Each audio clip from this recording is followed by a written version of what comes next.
bila kita cakap dengan usahawan kan, kenapa you buat business as the first place, then dia orang cakap because of the freedom of time dan juga freedom of money.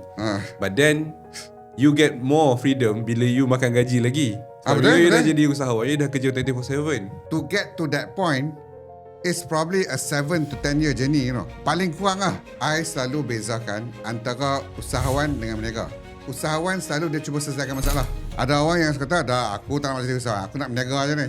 And that's perfectly fine because that's what they want to do. Hari ini, kita bersama Ashran Datuk Ghazi, CEO Meranti. Selepas bertahun-tahun membangunkan ekosistem startup, inovasi dan teknologi di Malaysia, beliau melihat satu perkara yang sering disalahfaham tentang dunia keusahawanan. Ramai orang memulakan bisnes kerana mahukan freedom of time. Tetapi, adakah itu benar-benar sebab yang cukup kuat untuk bertahan apabila semuanya menjadi sukar? Inilah perspektif beliau.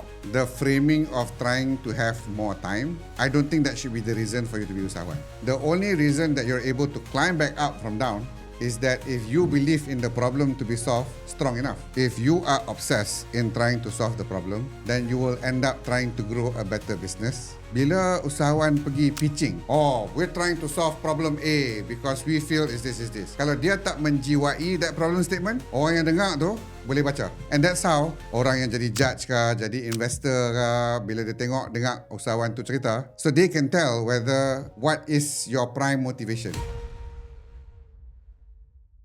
Saya baru tengok kita punya YouTube Analytics dan saya dapati bahawa sebanyak 82% daripada anda semua yang menonton Lagu Lutut Podcast masih belum subscribe ke channel Lagu Lutut Podcast. Jadi boleh tak saya nak ajak anda semua untuk sama-sama sertai 18% kepada mereka yang sudah subscribe. Sebab bila anda subscribe Lagu Lutut Podcast ni, dia membantu tim kami untuk menghasilkan lagi banyak konten dan boleh menjemput lebih banyak guest yang boleh memberi lebih banyak input dan nilai dalam membantu anda untuk memajukan diri dalam bisnes dan juga diri kita semua sendiri. Jadi jemput subscribe, dan subscribe tu percuma saja. Anda boleh subscribe dengan tekan butang merah di bawah. Sekarang silalah sambung tonton Lagu Lutut Podcast. Terima kasih. Dia datang, we have this session for me to learn from you lah. Ingat nak belaga lutut? In which that lah. Kan Lagu Lutut kan konsep bahasa bertalaki. It means to have a one-on-one session to to learn from you. Okay. So I hope I can do justice. Nothing much. Dia lebih kepada mengenali tuan. What's your vision? What's your mission? Why do so? Kemana kita? Any whatever topic. So, sebab I pun actually standard dekat Lagu Lutut Podcast ni, I tak prepare apa-apa pun. Okay. It's just me learning from you je. So whatever that you want to share that you think can benefit me as a entrepreneurs, SMEs, please do so lah. Tapi kena trigger juga pasal dia nak starting point dia, it's a wide subject. So Memang betul lah. So how we do this is whatever response that you give, maybe ada certain keywords yang you mention dalam jawapan tu, so I will use that as a follow-up questions lah. Macam tu. If I can catch up lah. Macam tu lah. So basically the audience tu ialah pendengar-pendengar kita semuanya rata-rata usahawan juga. Okay. That they love to learn about money, they love to learn about business, entrepreneurship, mindset, macam tu lah. So welcome Tuan Ashran. Dah. I can put it at the back. Thank you. It doesn't buzz. I can double check again, but I'm quite sure I did. Yes. So Tuan Ashran sekarang ni CEO Meranti. Ya, betul. Before this you was CEO Datel Asia Group. Datel Ya. Asia Group. Sekarang ni apa mission Tuan? And in your personal life lah, what's your mission right now? Wah, personal life Kalau dari segi personal life, so dia antara bagus dengan tak bagusnya is that my tendency for personal life to mirror a little bit on my professional life. So kalau you tanya sekarang dari segi mission apa, my mission is actually very closely related to dengan my peranan dekat Meranti sekarang lah, right? And untuk audience kat luar sana yang mungkin tak kenal Meranti pula, Meranti is actually a JLC bawah Mosti. Yang kita punya mandat lah ya is nak tengok macam mana nak make sure kan R&D, right? So dia sebut R&D ni dia selalu bunyi macam datang daripada universiti lah apa semua, which is betul. Tapi mandat kita adalah macam mana nak percepatkan proses commercialization so that orang yang buat R&D sama ada kat universiti ke, innovator kat luar sana ke, yang mana usahawan-usahawan yang berniaga, yang buat produk, yang ada buat dia punya own some form of R&D kat situ, macam mana nak dikomersialkan.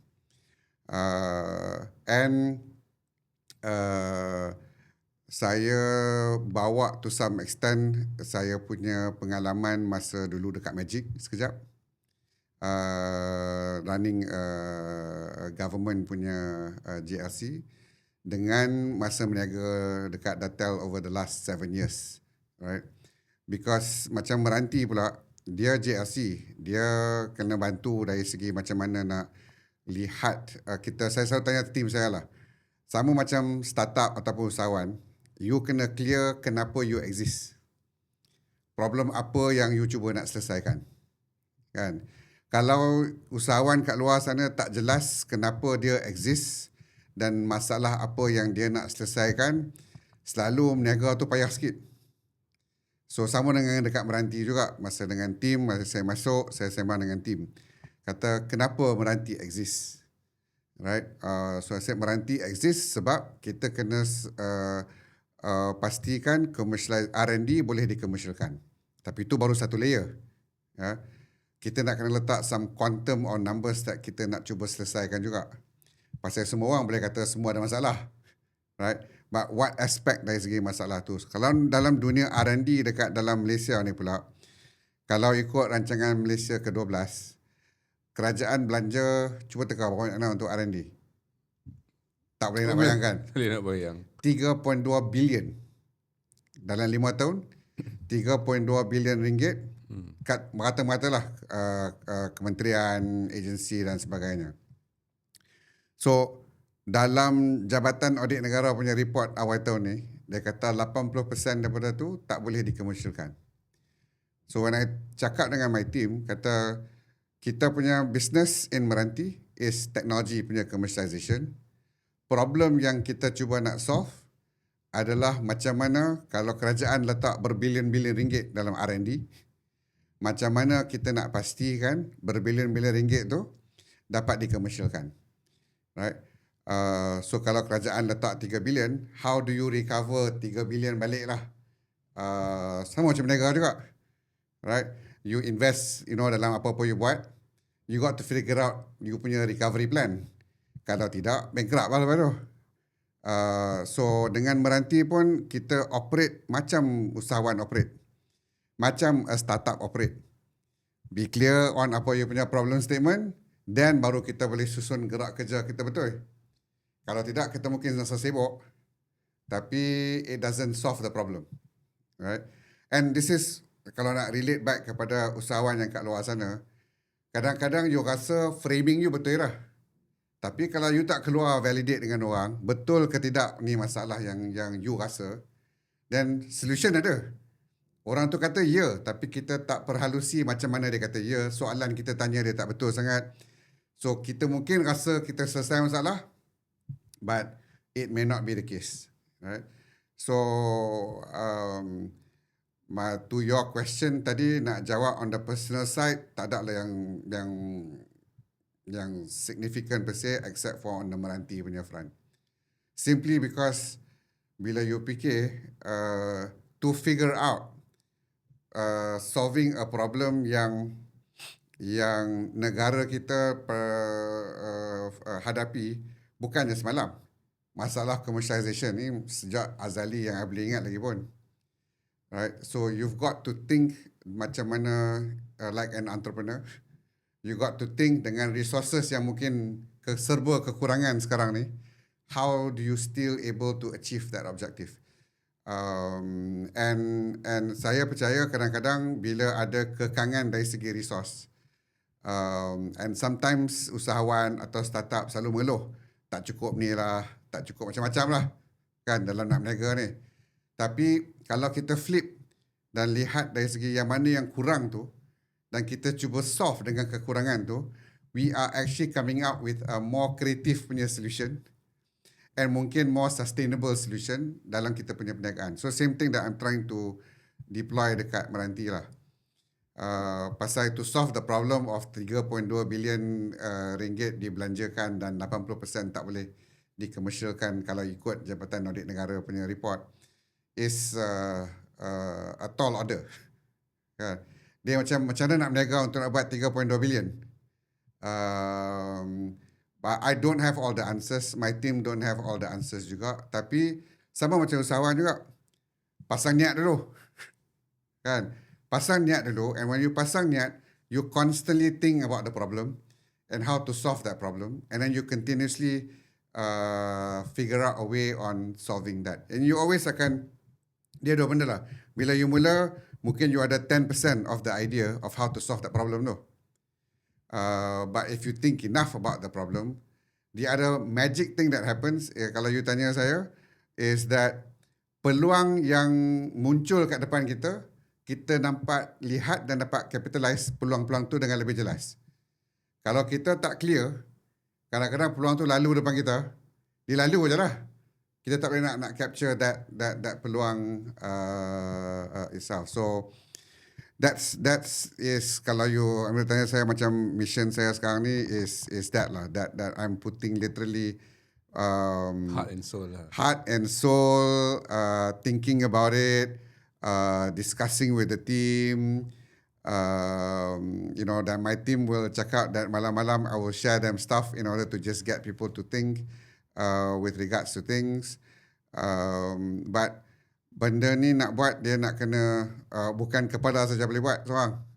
The whole organisation nak kena ni juga. So back to kalau nak relate that journey itself kepada mungkin perjalanan usahawan kat luar sana juga.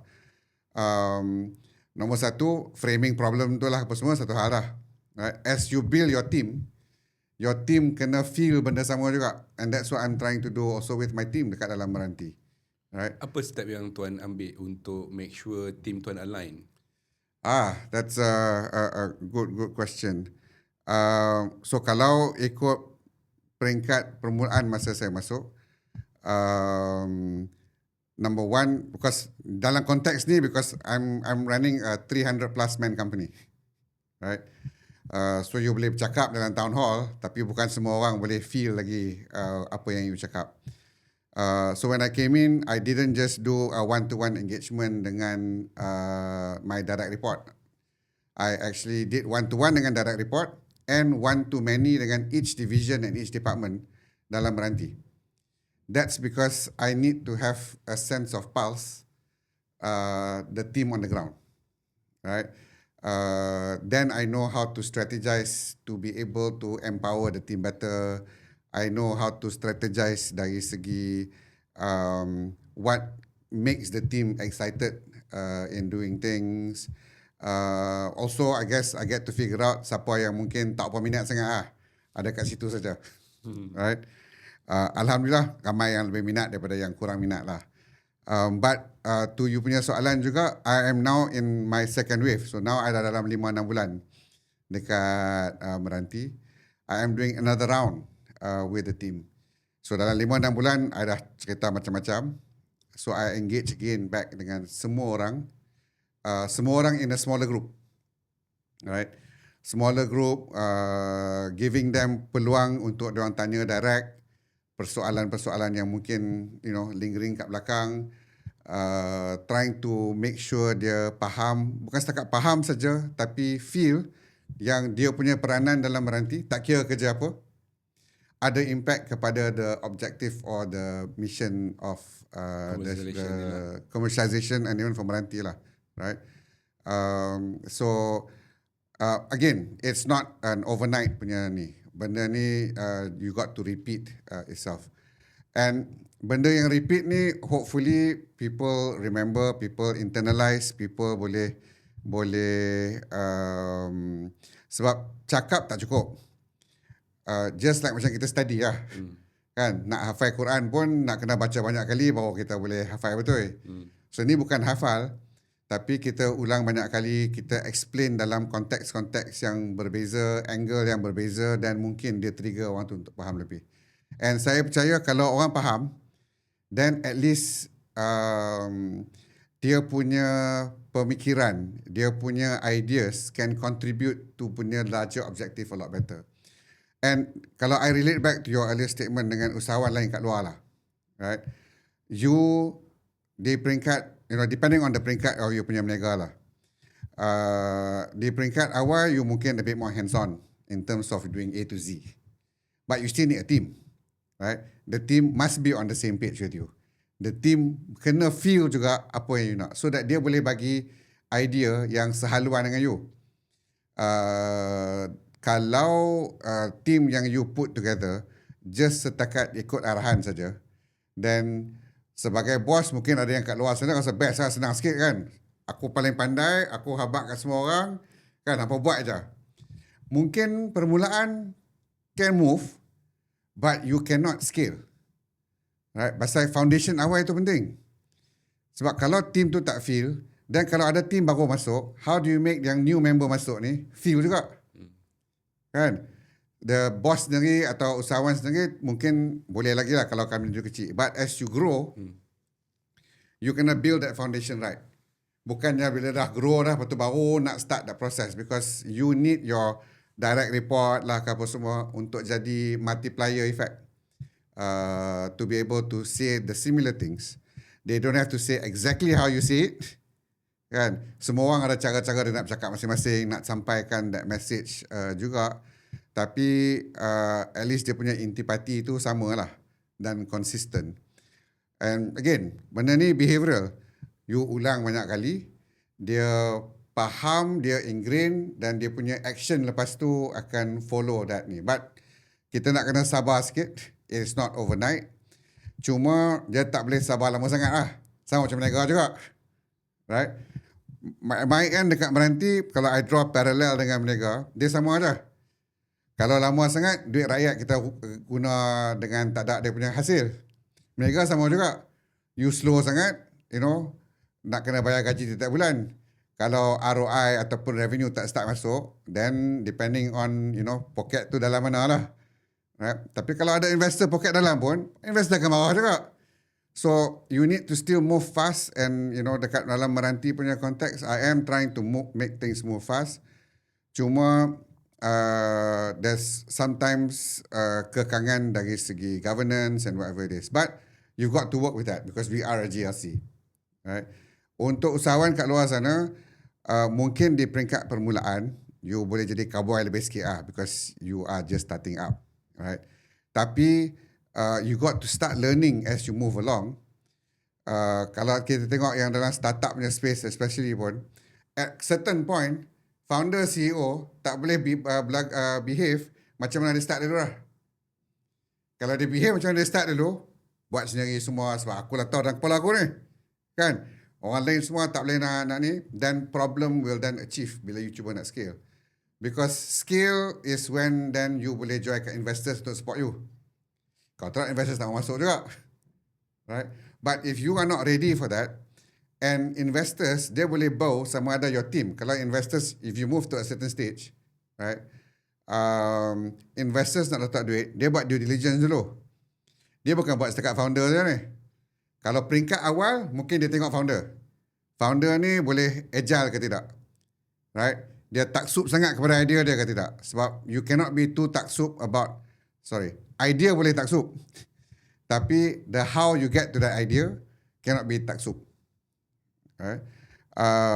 Tapi as you grow, investors akan tengok you punya C-1 ni, yang direct report kat you.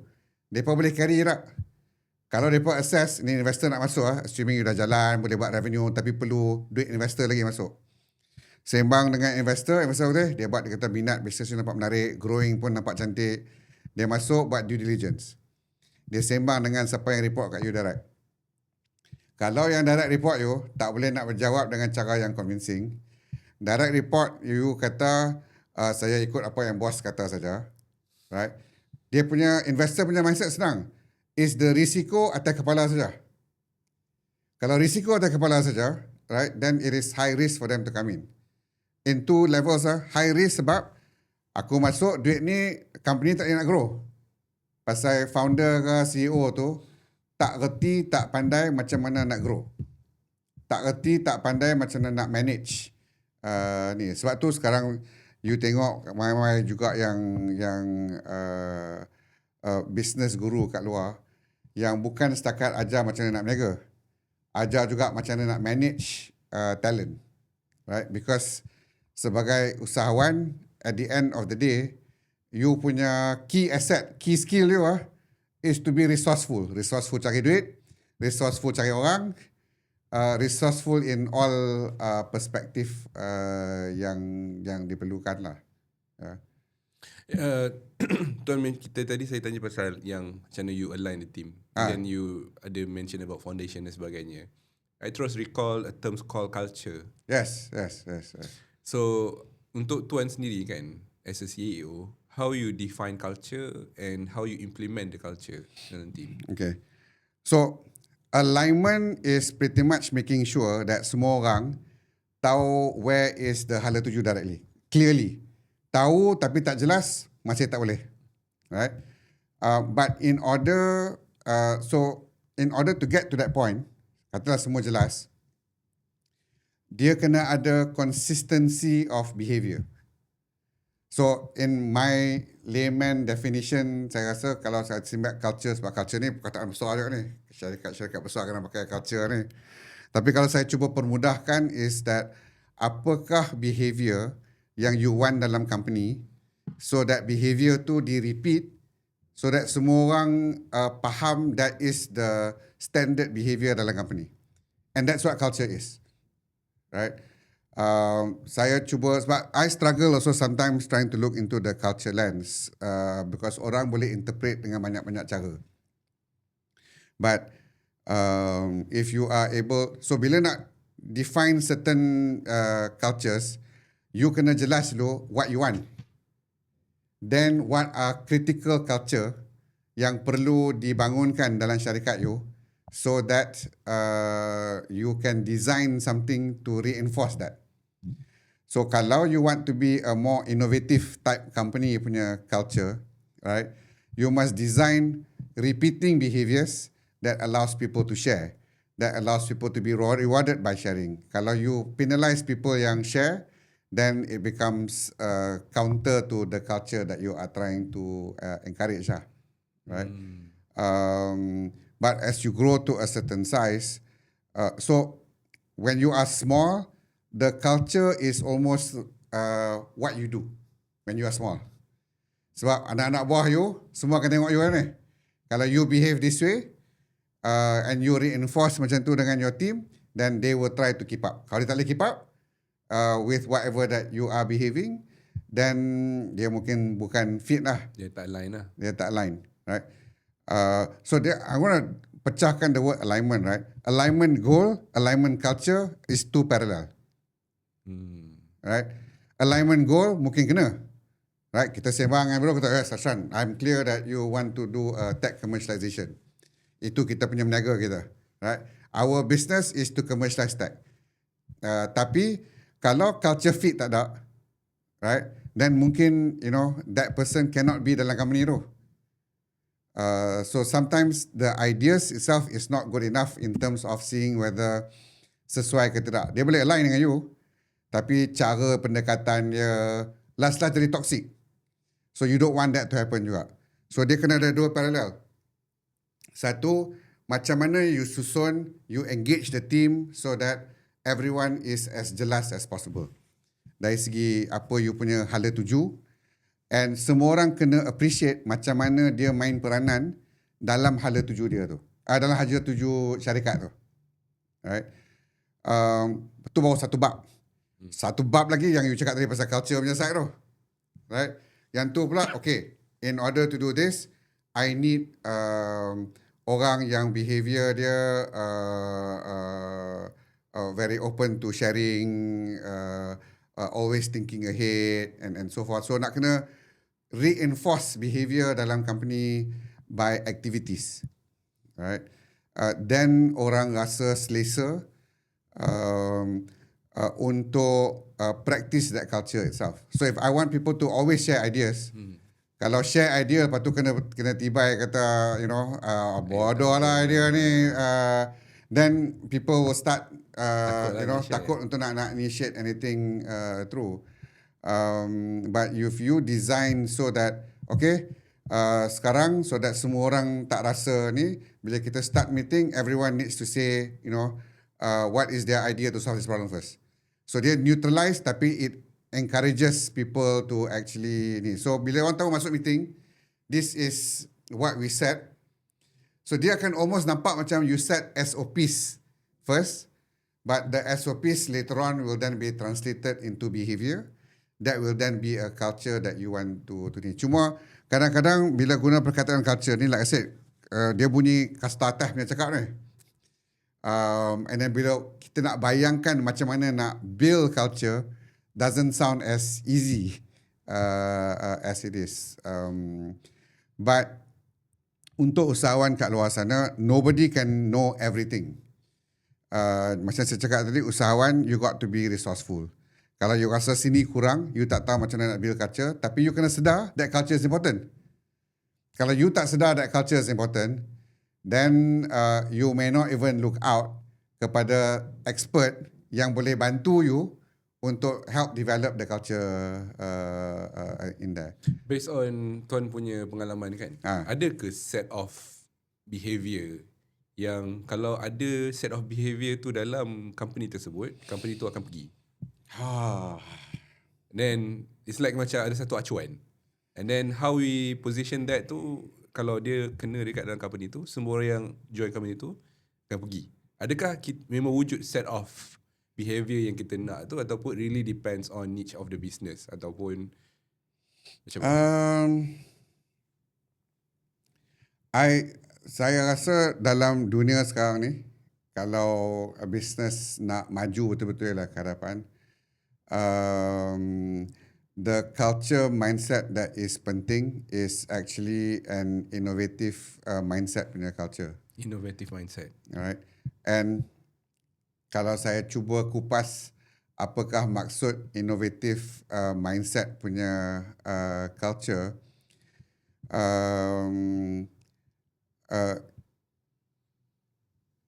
if you are the usahawan, you don't expect everyone to be usahawan dalam team you. Tapi you expect them to have the thinking like an usahawan. Entrepreneurship mindset. Yes. So I relate selalu entrepreneurship mindset dengan innovative mindset ni, dia almost hampir sama.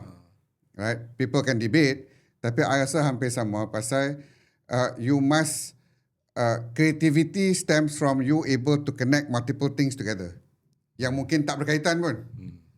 Ambil daripada health sector, gabung dengan sektor yang lain, you tengok konsep macam ni, dan that's a new thinking with regards to ni. Pasal everything entrepreneurship ke, innovative mindset ke, comes from the stem of problem solving, comes from the stem of resourcefulness. So kalau your whole team is always on a problem solving mindset, technically dia bukan atas founder seorang aja atau usahawan tu seorang. Usahawan tu is usually tukang catalyst, tukang guide untuk orang lain fikir dalam satu hala tuju yang selari lah dengan what the company nak achieve.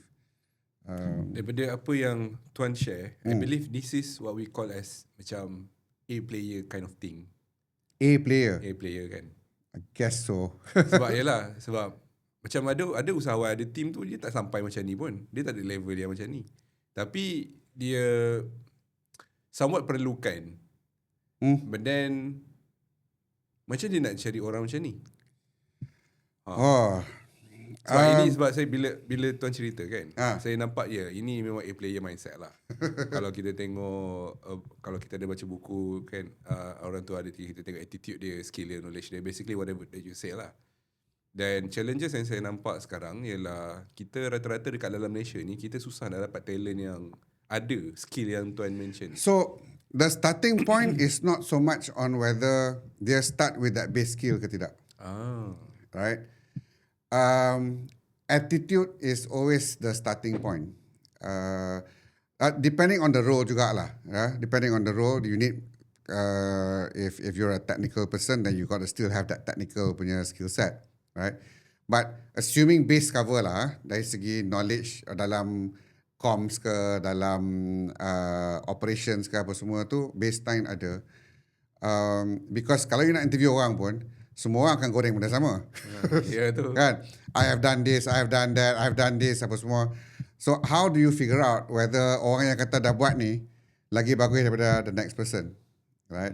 So dalam that conversation process, you want to see whether orang ni boleh di-groomkan further ke tidak. Orang ni boleh adapt ke tidak. And then you actually try to figure out, kalau dia tak terror sangat tapi dia tunjuk indicator. Sebab nak dapat orang yang terror betul, dia jadi mahal pula kalau seorang nak hire. Yeah. Right? Syarikat-syarikat besar je mungkin yang boleh hire benda tu. But you kena cari signal dari dalam proses interview tu. So bila usahawan nak interview untuk tim yang baru masuk, dia nak kena tengok signal kata budak ni nak masuk ataupun this talent yang nak masuk ni, assuming base skill set dah ada, dia boleh digroomkan lagi ke tidak. Attitude dia macam mana. Outlook dia benda macam mana. Right? Because benda-benda soft tu yang susah nak diasah. Sebab kalau you jenis ketegak, lepas tu nak cuba tukar jadi tak apa-apa ketegak sangat, then it is not something that is ni. But if your base tu cuma you punya exposure saja yang tak ada, then untuk nak groom ni, so orang cakap sekarang attitude is important. Sebab benda lain technically, especially dalam dunia sekarang, semua boleh belajar, right? As long as you punya intent and attitude is betul, then everything can be learned online, YouTube, podcast. Apa tu, actually saya pun sebagai business consultant, kita ada terima isu-isu macam ni. Contoh, kalau orang tu dia nak hire ikut culture, yang ikut attitude yang kita nak tersebut, ada ke certain soalan yang kita boleh trigger out dia punya attitude? So usually kita tanya soalan dari segi macam mana.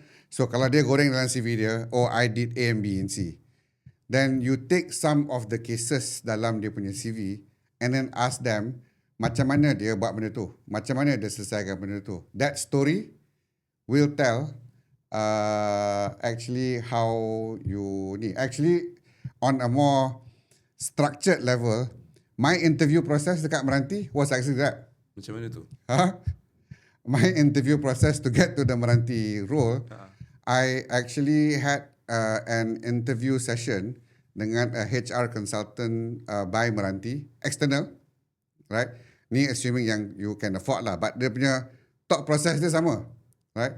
So that HR consultant asked me, so Ashran, in Datal, you said this and this and this and this. How did you do that? Right? So what happened when you did that? Right? How was it with your other partners? How did you convince your other partners? How did they react to it? Right? So, and then benda macam tu, kalau orang tu memang goreng saja, dia punya jawapan akan jadi superficial. Kalau betul dia buat, and then you boleh pick up kata, okay, if he's able to solve like that, dia boleh handle dia punya partner macam ni ke apa semua, then I think dia mungkin boleh fit dalam apa yang kita nak buat. Right? So then now that I'm thinking about it, I literally, because I don't usually go through this process, menjadi peniaga sendiri for the most part of my life. 2 kali aja masuk dalam government punya side. Sekali kat Magic, sekali dekat Meranti. But that was the process lah. Tapi yang tu HR consultant, right? But dalam yang tu HR consultant nak cari CEO, so dia nak kena cari orang luar untuk nak assess that. But kalau usahawan kat luar sana, this is the same thing. Orang bagi you CV, you tengok dalam tu. Because at the end of the day, everyone will always up dia punya CV. Tak ada siapa yang downkan dia punya CV. Kan? Kalau dia downkan CV dia, yang tu tak sebelah terus ya. So semua akan upkan universiti. Nothing, no issues with regards to that. But bila tanya orang tu, right, you got to then be able to, dia patut boleh kupas apa yang ditulis dalam tu. And that's your indicator already with regards to sama ada the kind of a person, dia boleh ke tidak ambil tanggungjawab yang dia nak ambil, boleh ke tidak dia handle potential situations, because you know, you're depending on the role, business you ada some challenges ke apa, dan you perlu talent yang of a certain kind untuk selesaikan benda tu. And kesedaran usahawan tu sendiri is actually important, you know. Usahawan, walaupun dia patut faham, it's okay for you to be the person yang paling faham you punya berniaga. Tapi you kena sedar kata, oh, I faham berniaga I, tapi kalau nak deal dengan staff ni, I mungkin bukan kuat sangat. So mungkin you kena cari partner yang terror dari segi operations yang pandai deal dengan staff. You don't have to do everything. And that's what I mean by resourcefulness. You kena tahu apa you tak tahu. Sebagai usahawan, you kena tahu nak cari kat mana, sama ada melalui kawan ke, melalui network ke apa semua, untuk dapatkan that gap. Tapi dalam peringkat awal, you kena prioritize lah. You don't have the luxury macam mungkin syarikat yang lebih besar. Depending on your journey, you kena prioritize. And selalu kalau you peringkat awal, you kena cari orang yang pandai jual dulu. Pasal kalau tak ada revenue, produk bagus pun tak guna juga. Because I got this question before, kata Ashran, you know, if I make your first hire, siapa? Cari orang yang boleh jual ya. Kalau you sebagai CEO atau founder boleh jual, tapi you want to power up lagi, seorang lagi, so that yang tu boleh jadi automated jalan. Bukan harap kat you saja. Because as a founder, your main goal, or even for me, Meranti, my main goal is to make sure the whole engine, the whole machinery can run without you. Betul? Kan? Betul. Kalau you rasa you sibuk, you buat semua, you rasa oh aku power, but the machine cannot run without you, then you fail lah. You fail in your job lah. Right? So it's always that, and the challenge is always, especially usahawan lah, you probably tahu you paling pandai dalam dunia lah. You paling tahu dalam semua ni. That letting go, and I'm sure kalau usahawan, letting go is always the biggest problem.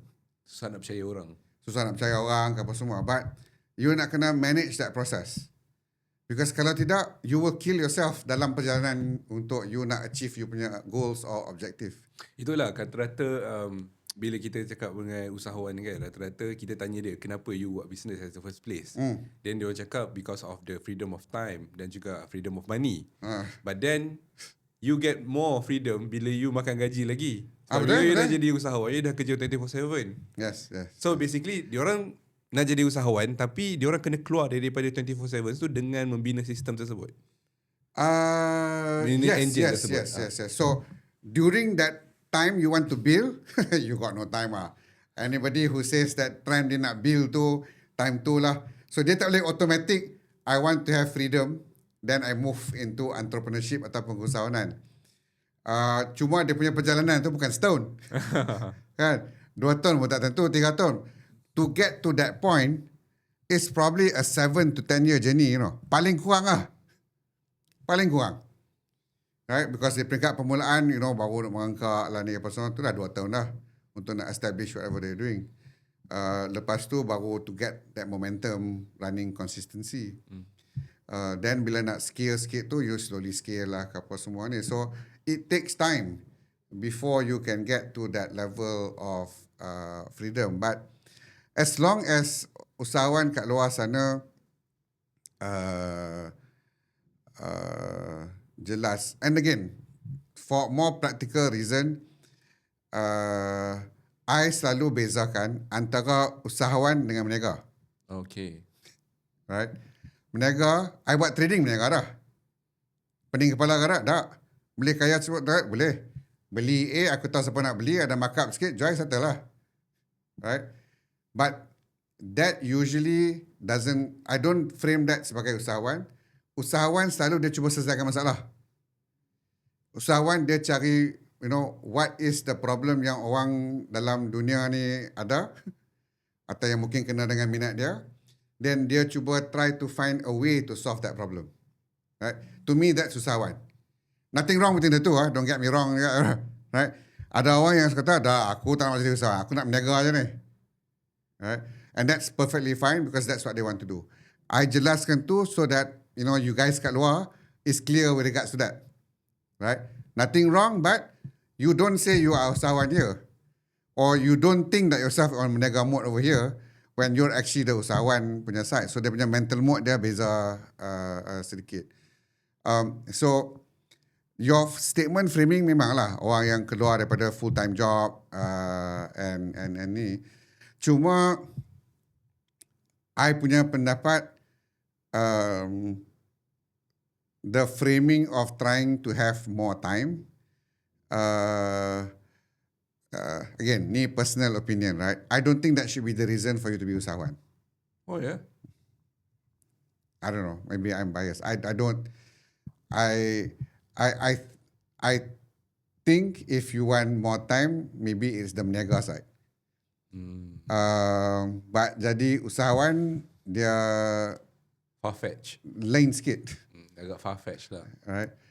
And pasal memanglah berniaga pun ada dia punya challenges. Bukan kata orang yang berniaga yang ni pun ada dia punya own challenges. But bila you are trying to solve a problem, sometimes the mode of nak solve the problem tu mungkin tak jelas lagi. Business model pun tak jelas lagi. Cuma and naturally kalau you're usahawan, orang lain kat luar pun usahawan, dia ada up and down ni. Right? The only reason that you're able to climb back up from down is that if you believe in the problem to be solved strong enough. Kadang-kadang orang kena keluar balik sekejap, do other things in order to bridge. Tapi dia clear, I still want to actually try to solve this problem. Pasal, again, like I said, but this is my personal opinion. If you are obsessed in trying to solve the problem, then you will end up trying to grow a better business. Then if your motivation is actually to have financial freedom. Dia sama lah, aku tahu, aku berniaga sebab aku nak kaya. Dia kaya is a byproduct. Right? Bila you kata I nak berniaga atau jadi usahawan sebab I nak kaya, then you punya decision making punya paksi tu, dia lain sikit. I percaya that every single word you choose bila you nak pasang niat nak berniaga ni atau jadi usahawan is very important. Pasal it forms as you punya anchor pillar untuk you buat keputusan ahead. Sebab nak jadi kaya, I can bend over backwards. I can tipu orang ke mana, I boleh jadi kaya. Tapi kalau you tak clear with regards to that, then you clear blend. Oh, I nak cuba solve this mission. Tapi kalau you tak true to yourself, you goreng saja kata you nak solve this problem, then it will be very obvious bila you cerita kat orang that dia ni tak tahu apa real problem pun. Dia cakap saja dia nak solve problem tu.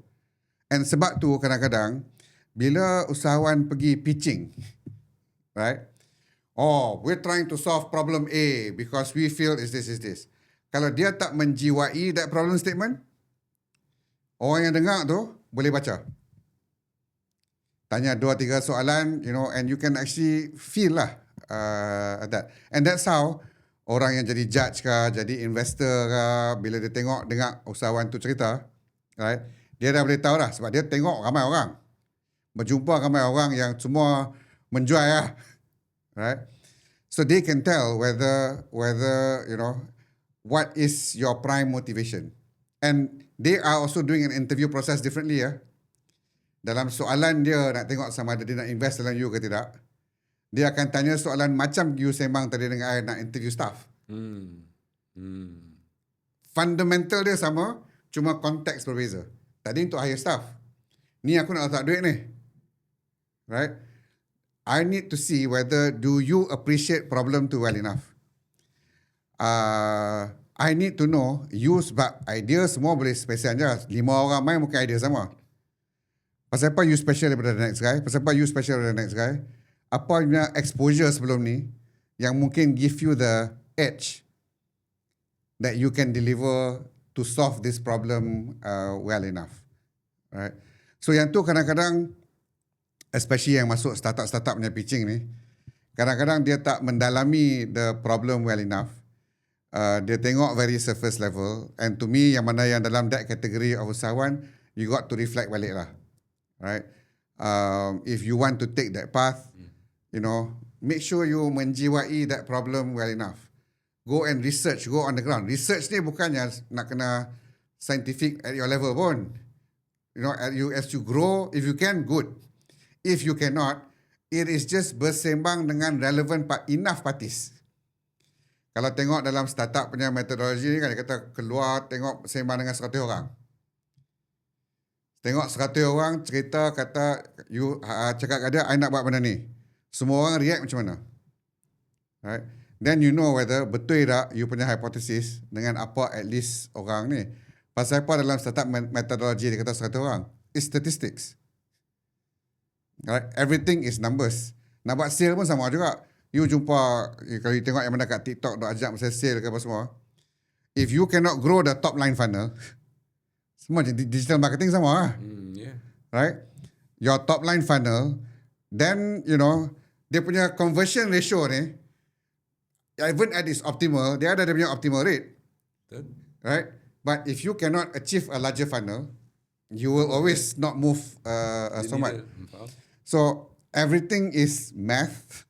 Everything is statistics. Sama ada kita sedar tak sedar lah benda tu. Kadang-kadang bila marketing guru ajar, dia tak bunyi macam math. Dia bunyi macam marketing principle. But kalau tengok semua benda, I think dia punya fundamental, when you talk about numbers especially, there's always probability. Sama R&D juga. Right? I'm now telling my team, kita nak kena selesai masalah 3.2 billion of R&D punya duit kerajaan ni masuk. Kan? So, kita tak boleh stop setakat buat program saja. Buat accelerator program. 30 orang setahun. Masalah nak selesai takkan 30 orang dah. How do you solve daripada satu universiti, semua universiti kat Malaysia ni? How do you make sure that bila duit masuk, tiap-tiap universiti kita boleh increase the probability? Confirm, guarantee, tak boleh. All you can do is increase the probability of success, minimize the probability of errors. Then insyaAllah you can get to the point. Berniaga pun sama juga. Nothing is guaranteed. Tapi whatever that you are doing, how do you increase the chance to get better success? Nak menjual? Kalau setakat jumpa 10 orang saja sebulan, betul lah. Right? You got to jumpa. Kadang-kadang peluang pula datang dekat tempat yang kita tak sedar. So that's my perspective, and niaga pun saya macam tu. Bila masuk Meranti pun saya cuba apply the same principle because foundation dia sama. Right? Cuma konteks berbeza. So kita kena align kepada konteks yang nak kena lah. Now I'm running a GLC, Meranti is clear. But again sama, problem statement kena jelas. Tak jelas, you know. How do you make sure 300 plus people understands in the most simple manner? Complicated manner, bunyi English canggih, shortshare boleh. Kan? Tapi kalau bunyi dah cantik, tulisan cantik, tapi orang kat bawah tak faham, pun tak guna juga. So, but it's not an easy process lah. And that's why I kata, you've got to be obsessed with what you're trying to achieve. Kalau tidak, you sama ada buat kerja, atau you meniaga jadi usahawan setakat because you rasa you nak kaya, you nak jadi macam so and so ke apa semua. It's good motivation factor, but it cannot be sebab. Right? Sebab has got to be personal to you because you akan dalam niaga pun ada naik turun dia. Dalam GLC pun ada naik turun dia juga. You know, there are challenges because you got to work with processes more than even being on your own business, right? But you got to brave through it. Pasal you kata tak apalah, kita layan yang ni apa semua because this is how it is done here. Sebab you want to achieve that larger goal. Bila Tuan go through meetings tadi kan, bila you mention about alignment dan sebagainya kan, macam mana rupa meeting tu? I mean, the kind of question yang you throw out and then the kind of format yang you go through. Sebab Well, rata-rata I believe you work a lot with the A-player teams. And then I believe bila you dah kerja dengan A-player teams ni, kita tak nak tunjuk kita ni pandai sangat. Kita kena biar orang pandai tu yang bercakap. Actually, not so much about kita tak nak tunjuk. Your job as the leader of the company, and again, whether it's running a GLC or running you as your own business ataupun usahawan, your job is to get people that smarter than you in the company. Right? The time spent as you grow your business or even in an organization, yes, there is aspect in terms of the business context. Tapi sebagai leader of the company, you need to be the one that's actually unlocking the potential of your direct reports. Right? Macam I pun yang I nak kena tarik diri kadang-kadang I see a problem, but depending on timing, you try to intervene, but I have to also be disciplined enough so that I do not even give the answers. Right? But that's paling susah yang tu. I pun struggle with that. Kadang-kadang okay, kadang-kadang tak okay, depending on circumstances juga. Because if you don't empower that, because again, when you want to grow and multiply and scale, if you don't build a team that can be feeling empowered, guide them to think in a certain way so that they get to improve mereka punya diri juga, you will never be able to grow. Confirm. Kalau usahawan kat luar sana rasa macam cakap tadi dah, aku paling pandai, tak apa, aku boleh buat semua benda, semua orang ikut apa yang aku kena buat saja, you will hit a certain plateau. Right?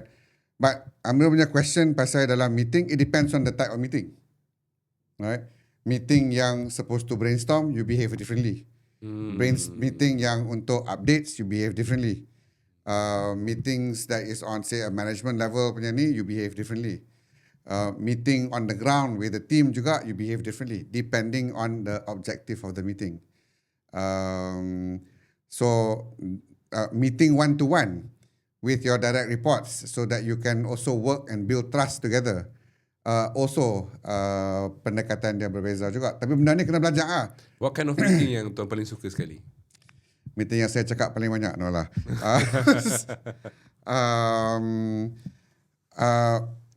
Meeting yang saya paling suka is when the team comes in, they tell me this is the problem. They present to me their thoughts on trying to solve the problem, right? And I walk through that thoughts with them as they are presenting, and then I value add, because that means, right, I have built or grow the team to a level that where they should be. Right? Meeting yang paling tak larat is semua masuk kata, bos ni ada masalah, apa you nak I buat? Yang tu paling letih lah. Kan? Yang tu paling letih punya Tapi meeting. biasanya memang macam tu kan, dia orang datang bawa problem tapi tak bawa solution. Adakah itu salah business owner tu sendiri? Yes, that's what I said. The starting point bila dia start hire orang, right? Pasal especially kalau you baru start baru-baru, right? Like I said, most usahawan I tahu dia akan rasa dia paling pandai dalam dunia ni dah. Orang lain tak pandai. So you ikut apa yang cakap, apa yang buat, right? Pasal I nak cerita kat you, penat. I got no time. But you can do that mungkin sekejap. Tapi in that process, you got to make sure you punya team faham what's the larger goal. So that bila dia buat, right, dia ada makna lebih. Dia boleh fikir lebih. Kalau tidak, you suruh A, dia buat A je lah. You nak dia buat A, bila you suruh buat A, dia fikir, oh, I buat A ni. Tapi sebenarnya masa kita nak pergi ke sini. A ni tak cukup sebenarnya. A ni kena tambah lagi XYZ baru sampai hajat. Right? I believe semua founder nak team boleh cerita kat dia macam tu. I cannot imagine founder ataupun usahawan yang tak mau ramai balik. Tapi back to your culture statement tadi. Kalau you tak encourage behavior yang macam tu, right? Last dia punya behavior yang dia belajar, tak apa. Aku bawa kat boss problem je. Dia akan selesaikan. Kalau first time macam tu you selesaikan, second time you selesaikan, third time you selesaikan, automatically that is the culture that you're behaving. Right? Betul. But if you design the culture in terms of engagement dengan you pun, right, that this is the expectation, this is what it is. Make sure they come back on that. Tell them kat mana yang tak betul. Tapi you kena bagi jangka masa lah. 3 bulan ya. I'll guide you with this. I want to see improvement. Tak boleh, buang. As the founder and owner, you got no time to, you want to groom, tapi orang tu nak kena belajar, nak sambut sama juga. Kalau dia tak sambut, replace, get somebody else on board. Because kalau founder atau usahawan kat sana rasa kesian lah dia ni, dan dia kata kalau you kesian tapi you kena fikir diri sendiri juga. Pasal kalau benda Mamat tu jual sale tak masuk, tapi you kesian juga, right? Siapa yang nak pening lepas tu? Founder juga pening. Charge credit card, nak cover gaji lagi, pusing hutang ke mana yang patut lah, jumpa Along lah sebab tak nak siapa nak bagi loan. So it will come back to you. And that's why orang cakap it is important to get ilmu kalau you nak berniaga atau jadi usahawan. But different fasa of your usahawan life, ada benda yang tertentu yang you kena fokuskan. Right? So untuk you all yang dengar ni, you tak boleh ambil semua benda pasal I duk lompat ni. Sekejap I cerita bila you peringkat awal. Setengah benda yang I buat kat Meranti, you cannot apply when you are just starting up. Betul. Kan? Overkill. Okey lah. Overkill. Time kecil tu, you agile kot mana, jalan kedah apa yang patut, janji revenue untuk jalan. Bila revenue untuk jalan dah nampak okay, then baru you start hire team ataupun refining the process a little bit.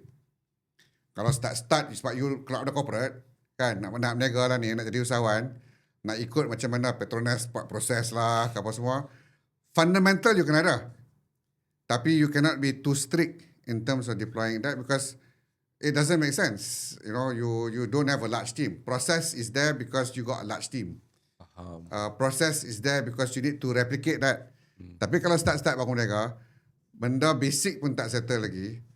Because bila nak start berniaga, ni kalau kita zoom belah Hawaii pula, you kena make sure ada product market fit.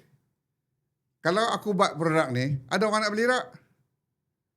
Lepas tu baru fikir benda-benda lain. So every journey, dia ada benda yang you kena fokuskan.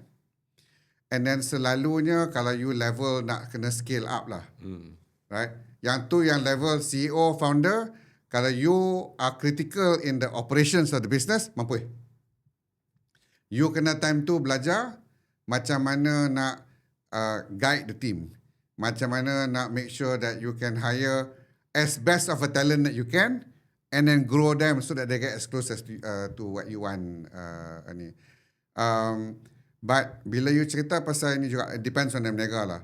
So company yang macam ada investors yang masuk, dengan ada dana lebih macam tu, then that allows you to hire a more seasoned talent. Yang more expensive lah kalau ni. Cuma I punya cautionary note is that hiring somebody from corporate can only happen bila you are at a certain stage of you punya business. Usahawan punya journey. Kalau tidak macam 0 to 1, 1 to 10. 10 dia dah cross 10 kot. Ada dekat kalau kita punya matrix is 100, mungkin 50-60% punya level baru boleh masuk. Tu pun tak tentu lagi. I selalu sembang dengan orang yang macam nak cari hire untuk marketing. Kalau ambil orang yang dekat corporate, dia tahu nak marketing, kalau ada duit. Tak ada duit, dia tak kerti. But you don't give me budget, how can I promote the company? Right? But you've been in a space where you can do stuff with little money also. So tu beza lah. So timing ni mungkin you at 90%, mungkin you kena that corporate layer lah because you got enough money, you got ni. So benda-benda ni banyak you kena sama ada mentor yang you can bounce off. And mentor may not give you, mentors don't give you the answers. Mentors just share their experience, what they did before. And then you kena, okay, kalau dia buat tu macam dulu, dalam konteks aku, mungkin aku buat macam ni. Right? But mentors might be able to trigger you untuk okay lah, aku kurang kat sini ni. Dan nak kena jumpa kawan-kawan ke, siapa yang boleh bantu aku kat sini ya? So that openness, that clarity is actually very important.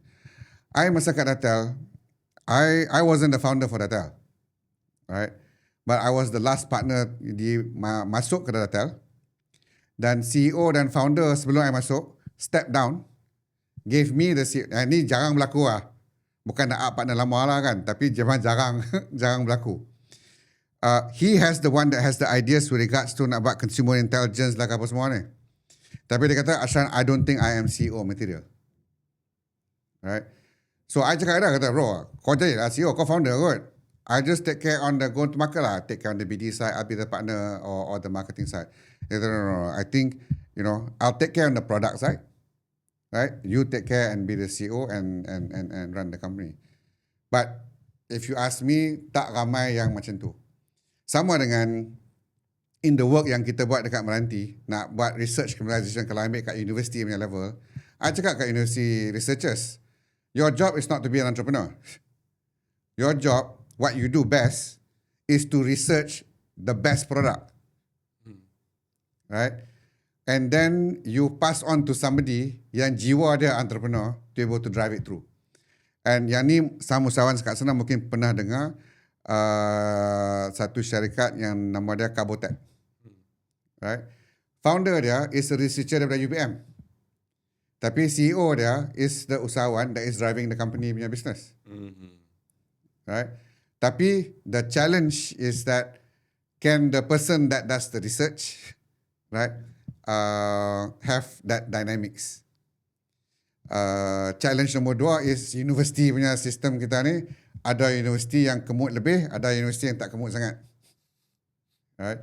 But what we are also looking at trying to solve dekat Meranti is macam mana kita nak standardizekan a certain benchmark macam mana university should operate in to be able to increase the probability of commercialization. Right? Baru ni kita buat workshop dengan university punya technology transfer office. Right?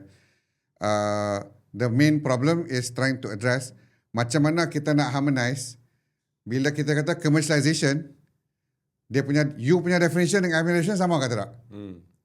Kalau you kata 10%, I kata 10%, kita punya 10% sama ke tak? Pasal lah ni tak sama. You mungkin kata kalau I dapat duit, I kira commercialize. Some player kata, I buka syarikat spin-off, I dah kira commercialize dah.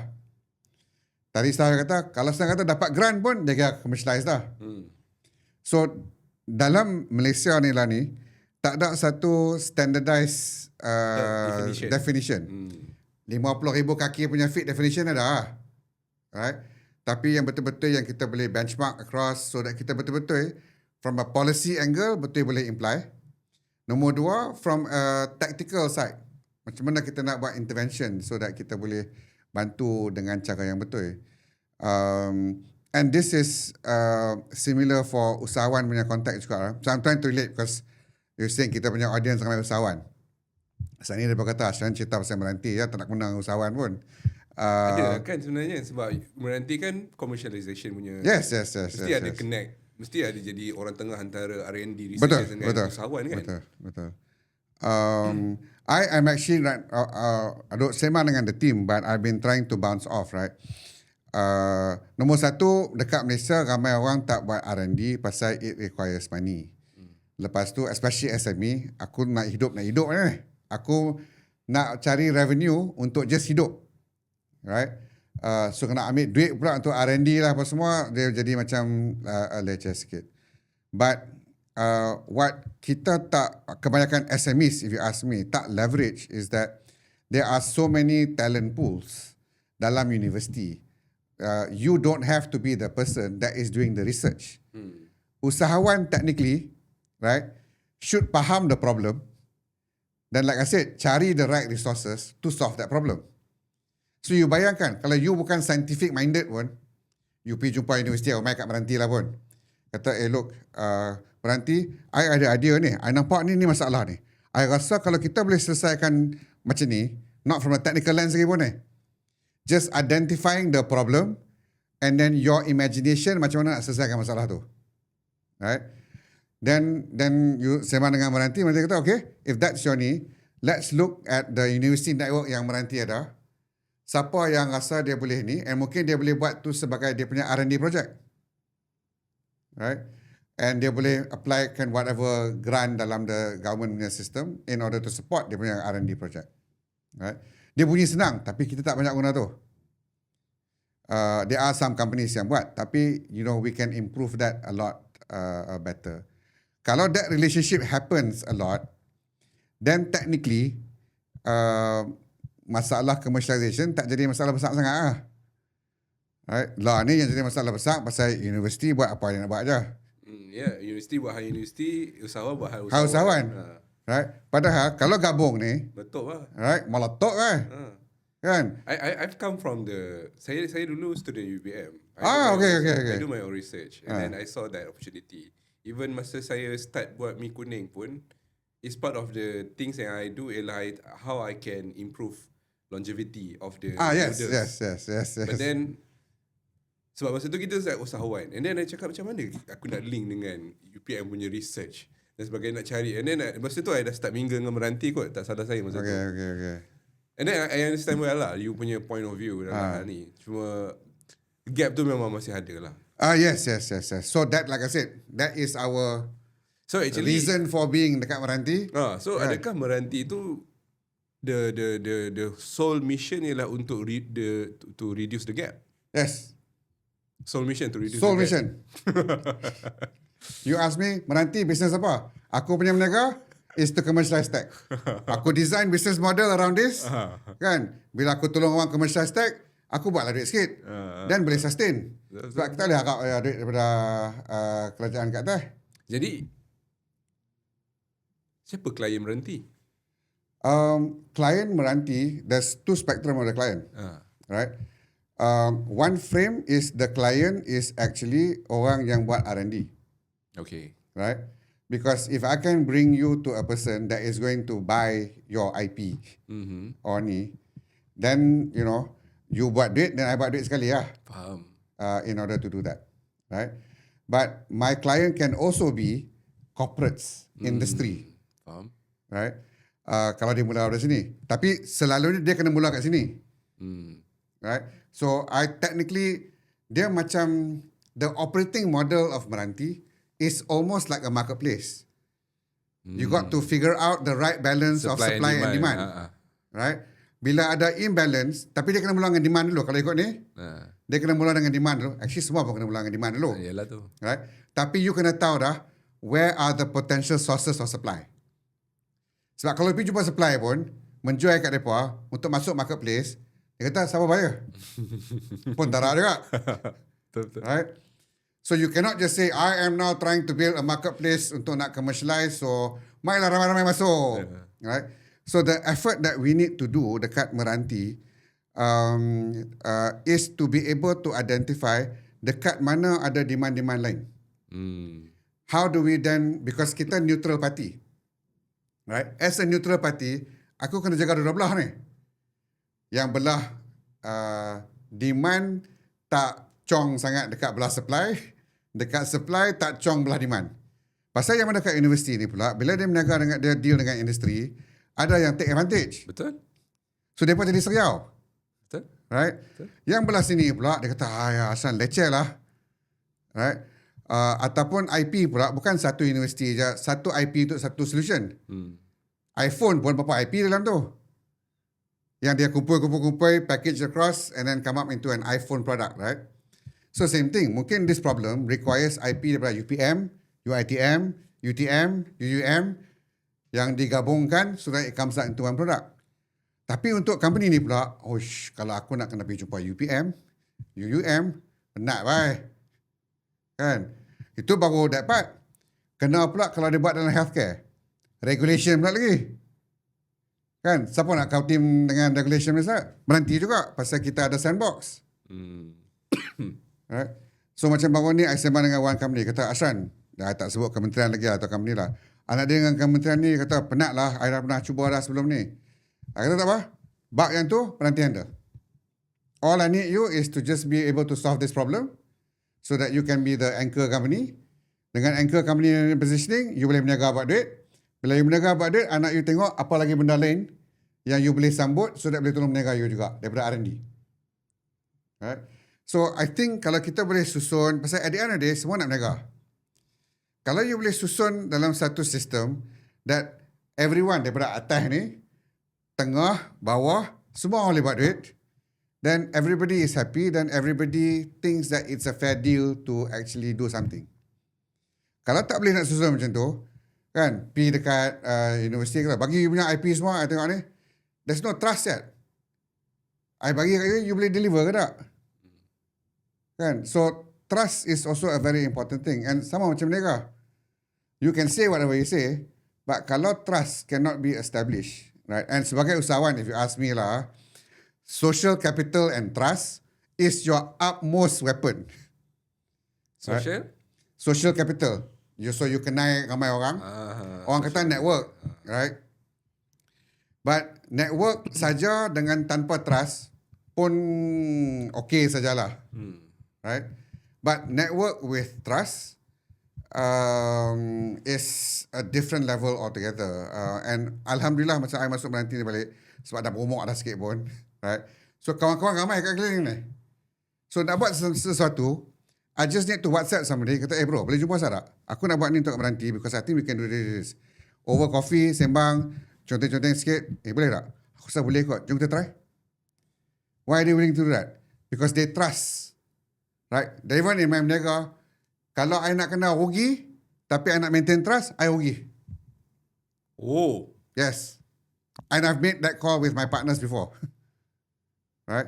Pasal kalau kita kemut sangat pasal duit, and that is at risk dengan the client yang kita deliver with, right?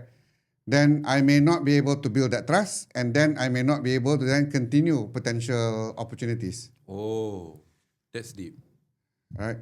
So we had to make a call. We had some deals before yang daripada boleh buat duit, kan? Categorically macam rugi lah, tapi but we had to make that call lah. Right? Kita nak shortcut ke? Kita nak ni. Kata, okay, tak apalah. Asalnya peluang ada banyak lagi ni. Kan? Baik kita absorb lah, maintain, make sure boleh jalan. Tu masalah kita. Kat depan, kita cantik lagi. Dan ni, true enough. Right? Tapi bila nak buat call tu, memang garuh kepala juga. Right? But it goes a long way.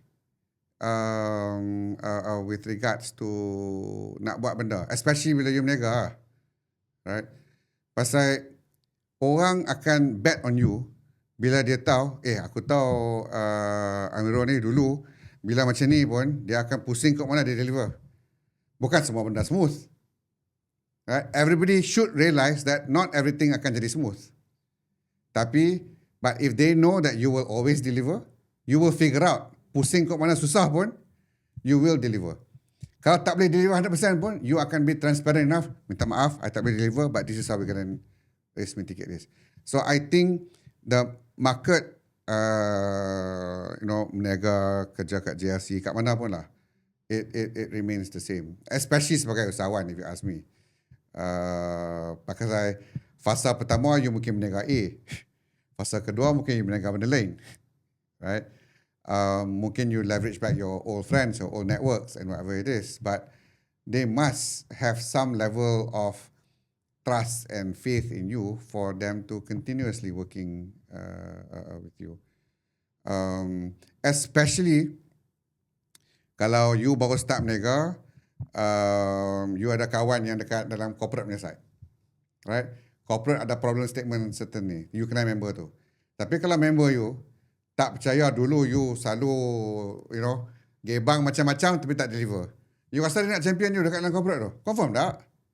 Dekat depan you mungkin bunyi elok lah apa semua. Tapi masuk meeting, actually, if I can share with the team, I used to work with him before. But I don't think he can deliver. I mean, contoh lah kan. But kalau you selalu deliver, dia kenal you macam tu pun, kadang-kadang the team kat dalam tu 50-50. Mungkin dia come out and say, you know what, I dah kenal dia 10 tahun. I am not recommending because I kenal dia. Right? I am recommending because over the period, I know he will be able to deliver. Because at the end of the day, everybody wants somebody that wins. Kita pun sama juga. You pun sama juga. Right? So the mind is actually quite simple. Kita kadang-kadang take for granted with regards to benda-benda macam tu lah. Okay tuan. Okay. So basically kita dah sejam. Dah sejam dah? Dah sejam. Huh? Dah sejam. So thank you so much for your time for this session. Banyak benda yang belajar. I hope it was useful for you dengan yang audience kat luar lah juga. Very. Especially in the parts where sebab kalau kadang-kadang usahawan ni dia duduk dalam dunia dia. Tapi dia tak tahu level GLC ataupun level corporate pun sebenarnya ada lebih kurang sama je. Ya. Dia punya fundamental tak boleh lari. So basically dia ikut level lah. Thank you so much tuan. I wish you the best. Terima kasih. Dekat Meranti. Thank you so much. Okay. Assalamualaikum. Salam. Okay.